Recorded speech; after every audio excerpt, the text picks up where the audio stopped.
فجر کی نماز ادا کر کے وہ دانہ لے کر حویلی کی چھت پر آ گئی۔ بڑا سا سفید رنگ کا چادر نما دوپٹہ چہرے کے گرد لپٹے، جس کے کنارے میرون باریک اون کے کروشے سے بنے ہوئے تھے۔ سفید دوپٹے میں اس کے چہرے کی گندی رنگت سنولا سی گئی تھی۔ اس کے چہرے پر چھوٹے بچوں والی معصومیت تھی اور آنکھوں میں شرارت۔ وہ واجبی سے نقوش والی متناسب قد کاٹ کی لڑکی تھی، مگر اس کی آنکھیں بہت خوبصورت تھیں۔ عرب کی حسیناؤں جیسی گہری کالی آنکھیں، اوپر کی طرف مڑی ہوئی پلکیں۔ آگے بڑھ کر اس نے کبوتروں کا پنجرہ کھول دیا۔ کبوتر جلدی سے اس کپ سے باہر نکل آئے۔ وہ سب کو دانہ ڈالنے لگی۔ کبوتر دانہ چگتے، وہ منڈیر پر بیٹھی انہیں تکتی جاتی۔ ایک کبوتر اڑ کر اس کے پاس آ بیٹھا، جیسے اس سے بہت مانوس ہو۔ ہاتھ بڑھا کر اس نے نرمی سے کبوتر کو پکڑ لیا۔ آہستہ آہستہ اس کی گردن پر ہاتھ پھیرنے لگی۔ کتنی محبت ہے تمہیں مجھ سے؟ اس حال نما کمرے کے بیچوں بیچ وہ لمبا سا گھونگھٹ نکالے کھڑی تھی۔ سمندر سے گہری، آسمانوں سے اونچی، ریت کے ذروں سے زیادہ، مگر یہ سورج جیسے ہی ہمیشہ ایک جتنی رہتی ہے، چاند کی طرح بڑھتی گھٹتی نہیں۔ اس نے مونچھیں موڑتے ہوئے گھونگھٹ والی لڑکی کی کلائی تھامی۔ کمرے میں دوسری لڑکیوں کی شرارت بھری کھی کھی کی آوازیں سنائی دے رہی تھیں۔ گھونگھٹ والی لڑکی نے گھونگھٹ الٹ کر نتنے پھیلائے، انہیں گھورا۔ کتنی دیر سے کہہ رہی ہوں چپ چاپ بیٹھ کر دیکھو، اب اگر کسی کی آواز آئی تو دانت توڑ دینے ہیں میں نے۔ وہ آستینے چڑھا کر ہاتھ ہلا کر بولی۔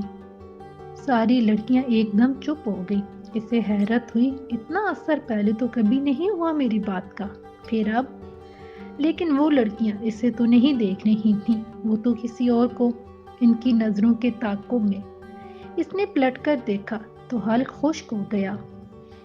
لال رنگ کی ریشمی اوڑھنی سر پہ سے پھسلتی ہوئی خود کے ہی قدموں میں جا گری۔ ملازم بھی ایسے ہیں اس گھر میں، یہ اونٹ پٹانگ حرکتیں کرنے سے پہلے کمرے کا دروازہ بند کر لیا کرو، تاکہ آتا جاتا تماشا نہ دیکھیں۔ جعفر شاہ نے گھور کر ان دونوں کو دیکھا اور آگے بڑھ گیا۔ ہاں، اس کے جانے کے بعد الفت بانو کا رکا ہوا سانس پھر سے بحال ہوا۔ اس نے جھک کر اوڑھنی اٹھائی۔ اف اف اف، جعفر نے سب سن اور دیکھ لیا۔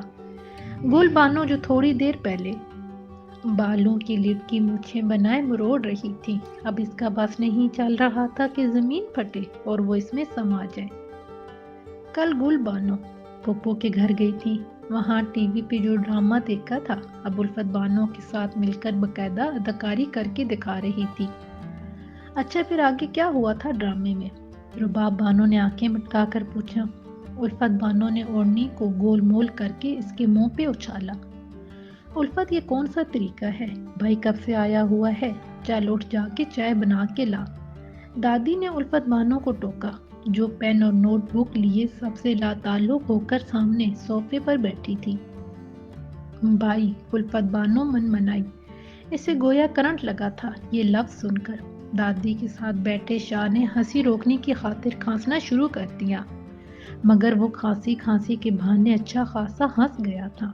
پیچھے کھڑی گل بانو بھی اپنی ہنسی روک نہیں پائی تھی، مگر آواز روکنے کے لیے اس نے بے ساختہ منہ پہ ہاتھ رکھا۔ شاہ اسے بھی دیکھ چکا تھا، دادی کے اس جانب پوچھ تھی، اسی لیے انہوں نے دھیان نہ دیا۔ الفت بانو نے کھا جانے والی نظروں سے اسے گھورا۔ وہ نوٹ بک اور پین صوفے پہ پٹک کر باورچی خانے میں چلی گئی۔ پتہ نہیں کیا لے کر بیٹھی رہتی ہے سارا دن، نہ کام کاج کا ہوش، نہ کسی آئے گئے کا، نہ کھانے پینے کا۔ دادی اس کے جانے کے بعد بھی اس پر ہی برس رہی تھی۔ دیکھ تو ذرا کیا لکھتی رہتی ہے۔ دادی کے کہنے پر شاہ نے سامنے والے صوفے پر سے نوٹ بک اٹھائی اور دوبارہ دادی کے پاس آ بیٹھا۔ گل بانو کے چہرے پہ ہوائیاں اڑنے لگیں۔ شاہ، جعفر نے پہلا لفظ پڑھ کر فاتحانہ نظروں سے اسے دیکھا۔ گل بانو نے اشارے سے اسے منع کیا، ہاتھ جوڑے، کان پکڑے۔ اگر دادی نہ بیٹھی ہوتی تو قریب آ کر اس کے پیر بھی پڑ جاتی۔ شاہی کوفتے بنانے کی ترکیب لکھی ہے دادی۔ شاہ نے نوٹ بک بند کر کے سائڈ پہ رکھی۔ گل بانو نے مشکور نظروں سے اسے دیکھا۔ تھوڑی دیر بعد الفت بانو چائے بنا کر لے آئی۔ تب تک وہاں چڑیا گھر بن چکا تھا۔ سب لڑکیاں وہاں جمع ہو چکی تھیں اور خوش گپیوں میں مصروف تھیں۔ الفت سن، یہ جو تو نے اپنی کاپی میں شاہی کوفتوں کی ترکیب لکھی ہوئی ہے نا، آج رات کے کھانے میں یہ بھی بنا لینا۔ آخر کو ہمارے گھر کا اکلوتا چشم و چراغ میرا شہزادہ آج اتنے دن بعد گھر آیا ہے۔ دادی نے اسے دیکھتے ہی حکم دیا اور پیار سے اپنے گھٹنے کے ساتھ جڑے بیٹھے شاہ کو دیکھا۔ کون سے کوفتے دادی؟ الفت بانو نے ناسمجھی سے دیکھا۔ ارے وہی جو تو اس وقت اپنی کاپی میں لکھ رہی تھی۔ جی جی دادی، ہم بنا لیں گے، گل بانو جلتی سے بولی، اس سے پہلے کہ الفت بانو خود ہی اپنا بھانڈا پھوڑتی۔ تمیز سے لڑکیوں، یہ کون سا طریقہ ہے سب اکٹھے شروع ہو جاتی ہو؟ ایک ایک کر کے بات کیا کرو، دادی نے پٹر پٹر بولتی سب لڑکیوں کو ٹوکا۔ میرے تو سر میں درد ہو گیا، اور ہاں، شہزادے کو تنگ مت کرنا، کچھ دیر آرام کرنے دو۔ دادی نے اپنے چائے کا کپ اٹھایا اور جاتے جاتے تاکید کی۔ سب نے شاہ پر ایک ساتھ دھاوا بول رکھا تھا کہ وہ اس دفعہ کراچی سے ان کے لیے کیا کیا لایا۔ الفت بانو چائے کا کپ لے کر مریم بانو کے پاس بیٹھ گئی۔ دیکھیں الفت باجی، شاہ بھائی میرے لیے گڑیا لائے۔ مریم بانو نے اپنی گڑیا الفت بانو کو دکھائی۔ گلابی فراق پہنے، سنہرے بالوں اور نیلی آنکھوں والی گڑیا نے ہاتھ میں گٹار پکڑے رکھا تھا۔ اچھی ہے، الفت بانو نے وہ چٹی سی نظر ڈالی۔ اس کا دماغ دادی کی بات پہ ہی اٹکا ہوا تھا۔ تیوری چڑھائے وہ براہ راست سامنے بیٹھے شاہ سے مخاطب ہوئی۔ اگر تم خاندان کے اکلوتے چشم و چراغ ہو تو پھر ہم کون ہیں؟ الفت بانو چڑھ کر بولی۔ اسے دادی کی بات ناگوار گزری تھی۔ 7 موم بتیاں۔ جعفر نے چائے کا سپ لیا۔ ایک چراغ سے اتنی ساری موم بتیوں کی روشنی زیادہ ہو گئی۔ الفت بانو نے گردن اکڑاتے ہوئے اپنا نادیدہ کالر کھڑا کیا۔ مگر ہم تو 8 ہیں۔ اچانک سے جعفر شاہ کی غلط گنتی کی طرف دھیان گیا۔ میں نے ان لوگوں کو موم بتیاں کہا ہے، تم تو ماچس کی تیلی ہو۔ میری تعریف سن کر ہر وقت جلنے کو تیار، جعفر شاہ تپا دینے والی مسکراہٹ کے ساتھ بولا۔ واقعی وہ سر سے پیر تک جل گئی تھی۔ باقی 7 لڑکیوں کا کہکہ گونجا، جس میں سب سے اونچی آواز اس کی پیاری سہیلی گل بانو کی تھی۔ ہائے ہائے کتنی گرمی ہے، اوپر سے دادی کی فرمائشیں۔ الفت بانو نے بازو سے ماتھے پہ آیا پسینہ صاف کیا۔ ساری غلطی تیری ہے، کس نے کہا تھا؟ دھڑلے سے وہ کاپی وہیں رکھ کے جا۔ گل بانو اس پر برس پڑی۔ ہاں تو میں نے یہی سوچا تھا کہ دادی کو کون سا پڑھنا آتا ہے۔ الفت بانو سل بٹے پہ مسالے پیستے ہوئے بولی۔ وہ اس انداز میں پیس رہی تھی جیسے مسالے کو نہیں بلکہ شاہ کو پیس رہی ہو۔ کا نور نظر بھی وہیں بیٹھا تھا، مگر تیری نظروں سے نور جا چکا تھا، اندھی ہو گئی تھی جو وہ تجھے نظر نہ آیا۔ گل بانو کا جی چاہا کہ وہ بٹے سے الفت بانو کا سر پھوڑ دے۔ ہمیشہ خود تو پھنستی تھی، اسے بھی ساتھ پھنسواتی تھی۔ سب مری پڑی ہیں کمرے میں، مجال ہے جو آ کر تھوڑی مدد کر دے۔ یار ایک تو اماں لوگ بھی نہیں آئے، تعریف رکھنے گئے تھے کہ ولیمہ کھانے۔ الفت بانو نے جنجلا کر باورچی خانے میں لگی گھڑی میں ٹائم دیکھا۔ جس طرح یہ تم دونوں کی زبان چل رہی ہے، ذرا اتنی ہی تیزی سے ہاتھ بھی چلا لو۔ وہاں سے گزرتی ہوئی شاہ نے انہیں ٹوکنا اپنا فرض سمجھا۔ یہ کہتے ہوئے وہ شاہ کم دادی اماں زیادہ لگ رہا تھا۔ بہت احسان کیا ہے میری جان بچا کر، الفت بانو تنگ کر بولی۔ مگر اس کے جانے کے بعد احتیاطاً دیکھ بھی لیا تھا، کہیں سچ مچ میں واپس ہی نہ آ جائے وہ۔ جا جا اس کے سامنے بول کر آ، گل بانو نے اسے تیش دلایا، اور بس وہ چڑھ گئی پانی پہ۔ آستینیں کونیوں تک موڑی اور اسی طرف چل دی جدھر شاہ گیا تھا۔ شاہ حویلی کے چھت پر کھڑا تھا اور بغور آسمان کو دیکھ رہا تھا۔ ہلکے ہلکے سے بادل چھائے تھے، سیڑھیوں پہ سے اسے قدموں کی چاپ سنائی دی۔ وہ جانتا تھا کون ہے۔ پیر تم نے دھرے تھے چوکھٹ پہ، حسن بھی شام کا نکھر آیا، جعفر شاہ کہتے ہوئے آہستہ سے پلٹا۔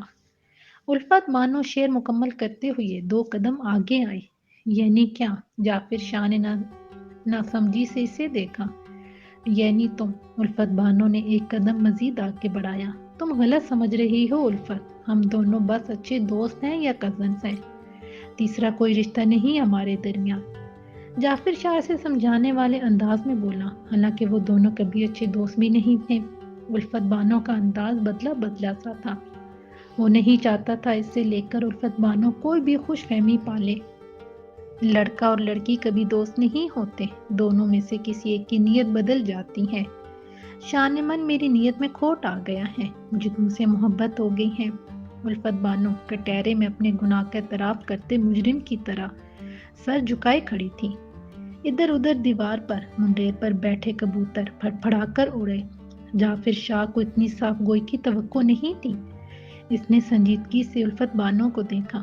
الفت بانو نے بھی بے تاثر چہرے سے اسے دیکھا، کچھ دیر دیکھتی رہی، پھر ایک دم اس کے منہ سے ہنسی کا فوارہ چھوٹا اور وہ دونوں ہاتھ سے تالی مارتے ہوئے جھک کر ہنسنے لگی۔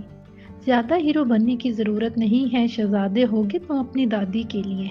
میں یہ کہنے آئی تھی کہ آپا کے گھر جانا ہے، بڑے بابا کا فون آیا تھا، میں نے بتایا کہ تم آئے ہو تو آپا نے ہم سب کو بھی بلوایا ہے۔ جعفر شاہ حیرت سے اس کی حرکتیں دیکھ رہا تھا، بالکل سمجھ سے باہر تھی یہ لڑکی۔ بس کر جا، صابن کالا ہو جائے گا، منہ گورا نہیں ہوگا۔ ملازمہ کے ساتھ مل کر آنگن کی صفائی کرتی الفت بانو زیادہ دیر چپ نہ رہ سکی۔ وہ 10 منٹ سے دیکھ رہی تھی نورین کو ہینڈ پمپ کے پاس کھڑی رگڑ رگڑ کر منہ دھو رہی تھی۔ کیا پتا ہو ہی جائے گورا، نورین نے پر امید ہو کر ایک دفعہ پھر صابن ملا۔ جس انداز میں تو منہ رگڑ رہی ہے چمڑی ادھڑ جائے گی، الفت بانو نے مذاق اڑایا۔ حالانکہ نورین کا رنگ بھی گندمی ہی تھا، مگر وہ بلا وجہ ہی احساس کمتری کا شکار رہتی اور رنگ گورا کرنے کا جنون سوار رہتا۔ مجھے تو غم لگ گیا ہے کل سے، بانجی کی شادی ہو رہی ہے اور خالائیں ابھی تک کنواری بیٹھی ہیں۔ منہ پہ پانی مار کر نورین نے دہائی دی، خالائیں کون سی بوڑھی ہو گئی ہیں، مجھ سے 1 سال بڑی ہوں گی۔ الفت بانو نے کوڑا سمیٹا اور ملازمہ کو اشارہ کیا، وہ کوڑا اٹھانے لگی۔ مجھ سے 2-3 سال چھوٹی ہے نورین، واقعی ملکہ جذبات بنی کھڑی تھی۔ ایک بات بتاؤں، اگر تجھے دل کا دورہ نہ پڑے تو۔ الفت بانو جھاڑو رکھ کر نورین کے پاس آئی۔ نورین نے ہینڈ پمپ چلایا تو الفت بانو نے ہاتھ دھوئے۔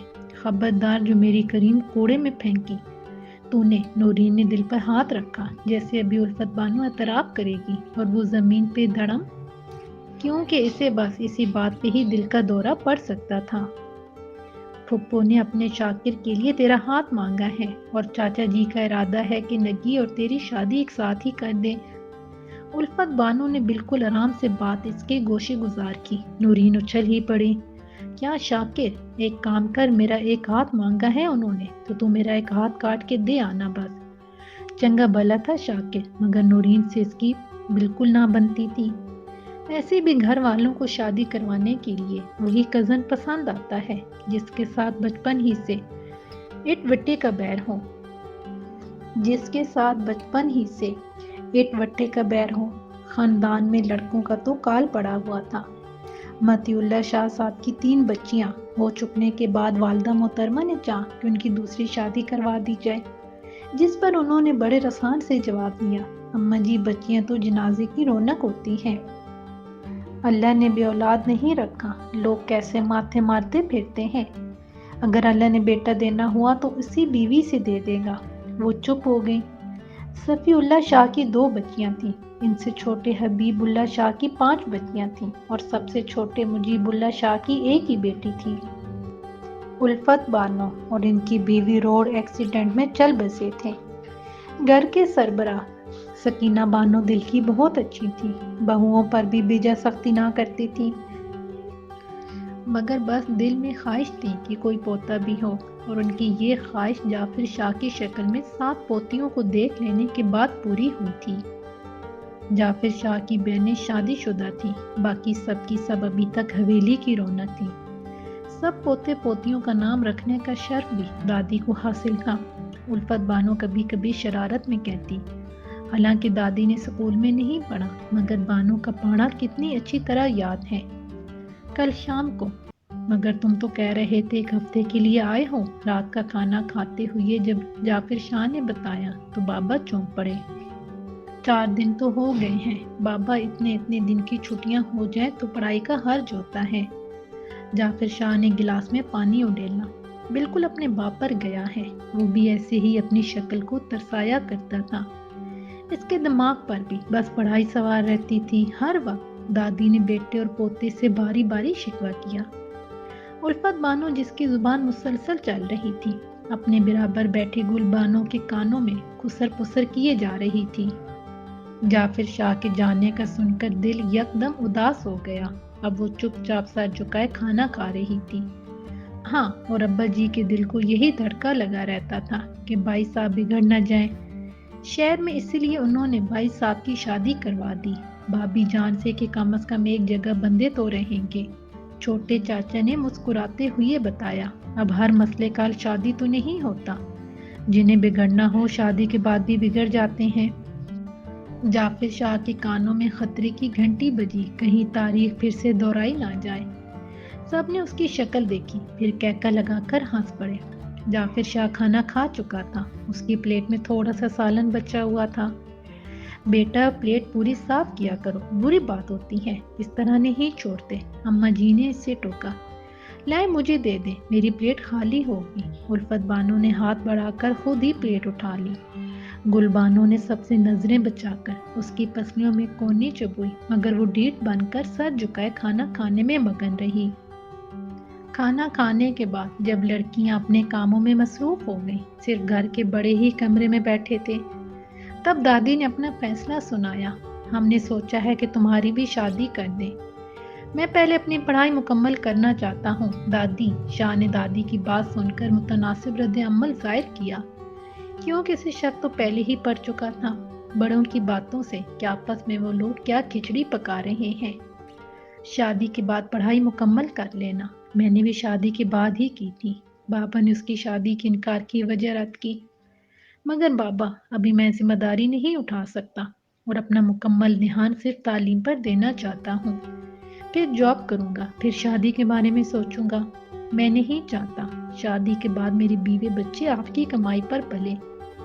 میں انہیں اپنی محنت کی کمائی کھلانا چاہتا ہوں، اور مجھے اس قابل بننے میں تقریباً 6-7 سال لگیں گے۔ جعفر شاہ نے اپنا منصوبہ انہیں سنایا۔ وہ بہت چن چن کر الفاظ استعمال کر رہا تھا، کہیں بڑوں کو اس کی بات ناگوار نہ گزرے۔ تمہاری کمائی ہو یا میری کمائی الگ نہیں ہے، یہ زمینیں، دکانیں، جائیداد تمہاری ہی تو ہے، سب کچھ میں قبر میں تو نہیں لے کر جاؤں گا۔ ان سب پر ہی محنت کر کے مزید ترقی کر لینا۔ انہوں نے جعفر شاہ کی ایک نہ سنی، بس اپنا فیصلہ سنا کر یہ جا وہ جا